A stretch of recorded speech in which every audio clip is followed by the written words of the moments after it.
सुप्रभात। बाबा कहते हैं, मेरे प्यारे बच्चे, जो किसी के लिए तुमने दुआ मांगी है ना, वो मैंने सुन ली है और बहुत परेशान हूँ, ये भी जानता हूँ। लेकिन तुम चिंता मत करो। और जो तुमने मुझसे कहा है ना, चिट लिख करके रखी हुई है मेरे पास, और तुम्हें लग रहा है मैंने पढ़ा है या नहीं। मैंने तुम्हारी हर एक चिट्ठी को अच्छे से पढ़ा है, और जो भी तुमने मांगा है ना, वो मिल जाएगा, बहुत ही जल्दी मिल जाएगा। समय आने दो, और वो समय कब आएगा इसका इंतज़ार है ना। समय बहुत करीब है। और जब तुम भूखे रहते हो, व्रत करते हो ना, मुझे अच्छा नहीं लगता है। मेरे लिए, मुझसे मांगने के लिए तुम्हें व्रत रहना पड़े या कुछ ऐसा करना पड़े जिससे तुम्हें तकलीफ़ हो, तुम्हारे साईं को ये बिल्कुल भी नहीं अच्छा लगता है। जो भी है, जैसा भी है, थोड़ा खा करके और तृप्तिपूर्ण हो करके मेरे पास बैठोगे, जो तुम चाहोगे वो मिलेगा। मैं तुम्हारी साईं माँ हूँ। मैं तुम्हें इस तरह से परेशान नहीं देख पाता हूँ।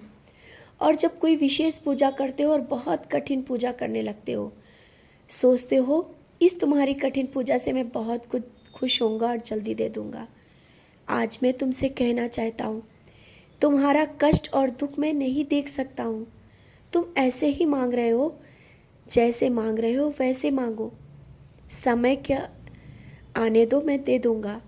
जो समय लग रहा है इसका कारण ये नहीं है कि तुम कठिन परीक्षा के दौर से जो गुजर रहे हो, और कठिन परिश्रम करो और ज़्यादा पूजा ऐसी करो जिससे तुम्हें कष्ट हो।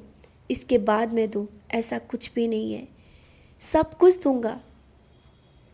तुम्हारे अंदर का जो विश्वास है, भक्ति है, यही तो मैं देखना चाहता हूँ और मैं देख रहा हूँ।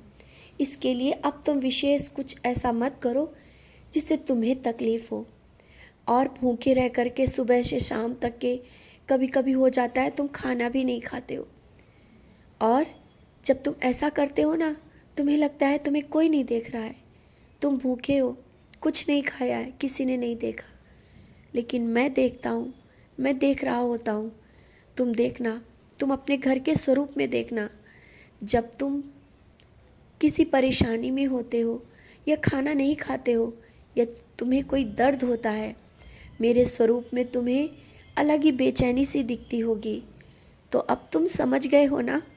तुम खुश रहोगे और खुशी खुशी मांगोगे। मैं हर वो चीज़ देना चाहता हूँ जो तुम्हें एक अलग ही राह दिखे और तुम्हारे चेहरे पर एक हंसी दिखे। मैं तुम्हें कोई कष्ट नहीं देना चाहता हूँ। और जो किसी से नाराज़गी है ना, उस नाराज़गी को दूर कर दो, क्योंकि जानता हूँ उसके लिए दुआएं कर रहे हो, लेकिन दिखाना नहीं चाहते हो। तो बस तुम निश्चिंत रहो।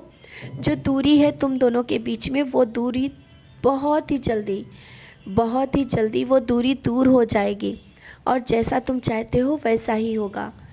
नया घर या नया कुछ सामान लेने की सोचा है, मन में सोच रहे हो, लेना तो चाहते हो, लेकिन कैसे होगा। जो तुमने सोचा है उसका इंतज़ाम तो हो जाएगा, कोई कमी नहीं होगी। इससे पहले कि तुम्हें सोचना पड़े कि कहीं किसी से लेना तो नहीं पड़ेगा, कभी किसी के आगे हाथ नहीं फैलाने दूंगा। सब कुछ सुव्यवस्थित रूप से जैसा तुमने सोचा है वैसा ही होगा। घर और परिवार की खुशियों की जिम्मेदारी मुझ पर है। तुम चिंता मत करो।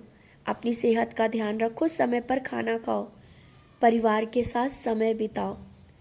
जो हो रहा है वो मैं देख रहा हूँ, और आगे जो होगा वो भी मैं देख रहा हूँ। तो चिंता मत करो।